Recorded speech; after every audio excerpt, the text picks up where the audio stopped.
few days ago, I went and saw the film Joker. Brilliant film that it was. As we all know, it stars Joaquin Phoenix, Robert De Niro, Zazie Beetz, Francis Conroy, Brett Cullen, Glenn Flusher, Bill Camp, Shea Wiggum, Mark Maron, and it was directed by Todd Phillips. I had to shout out the whole cast because the film is that amazing. The film grossed around $272 million so far. It has the biggest October opening ever worldwide for a film. The film is legitimate, folks. It's a juggernaut of a film. But to bring this nearly into perspective, let me introduce you to the star of the film. That's him, Joaquin Phoenix. He looks super healthy, doesn't he? Let me remind you just a tad bit of his filmography. He started out acting at the age of 8. He had roles in different television series, The Fall Guy, Hill Street Blues, even ABC's After School Special. I know we all remember those. I miss those, right? Those were just really great. But his critical acclaim, in my opinion, and his success didn't begin until that incredible role in the film Gladiator, where he portrayed Roman Emperor Commodus. What an incredible film. The role he played was vital to his success, coupled with, of course, Russell Crowe's great performance. Phoenix also starred in plenty of other successful films. A few that stand out to me: Buffalo Soldiers, Signs, The Village, Ladder 49, Walk the Line, The Master, Her, and You Were Never Really Here. I mentioned how he looked healthy, right? But look at him there. He lost around 50 pounds in playing the role of the Joker. That's him, man. That's the man you see in the film. The weight loss within itself is incredible. So take a healthy actor, impressive filmography, chop some weight off him, shake and stir, and voila. You get the slender, mentally ill, psychotic character study of the Joker. Now, most of you know by now the film is heavily influenced by two great films, all-time great films, that starred Robert De Niro, Taxi Driver and King of Comedy. If you haven't seen those films, you should try to see them. I mean, if you haven't, you just got to see them. They're all-time great films. But to me, the incredible feat of this film in particular is to take heavily from those prior great films, but somehow, someway make it all your own, to where it's totally separated from those films. Phoenix's performance has everything to do with that ability of artistic separation. I don't know if I've ever seen that before. Great films heavily influence a current film that ends up being a great film. I don't know.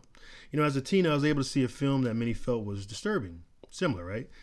Called A Clockwork Orange. Came out in 1971. I wasn't born at that time, but it starred the brilliant Malcolm McDowell. I didn't see the film until 1990.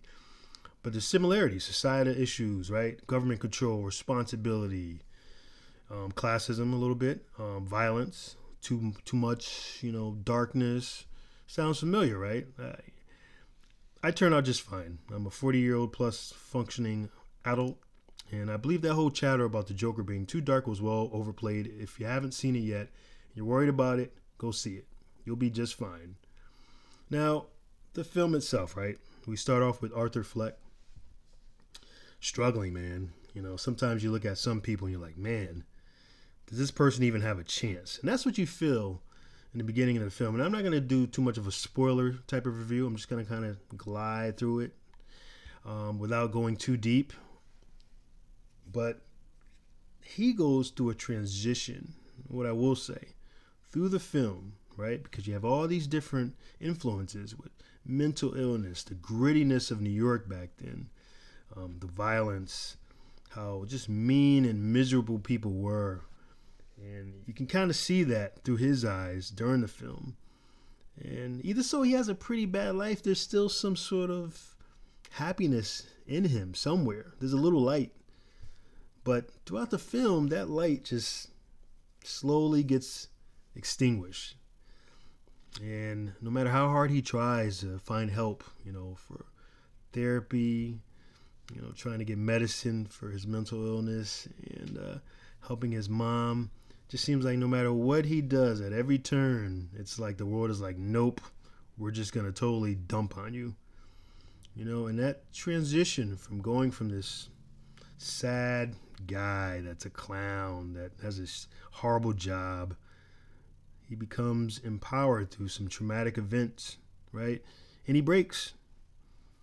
And then we realize, damn, are we supposed to be rooting for this guy? Are we supposed to feel sorry for him? He's turning into something that's pretty bad, but we can kind of relate to it, right? And then boom, you're like, wait, this is a character study of the Joker. This guy's a villain. He's an all-time great villain. Done all these heinous things. We'll be doing some bad things during the film. What are we doing? You know what I mean? But somehow you still understand. You still accept. That's the darkness in the film. That's what Joaquin Phoenix, his acting relays to you.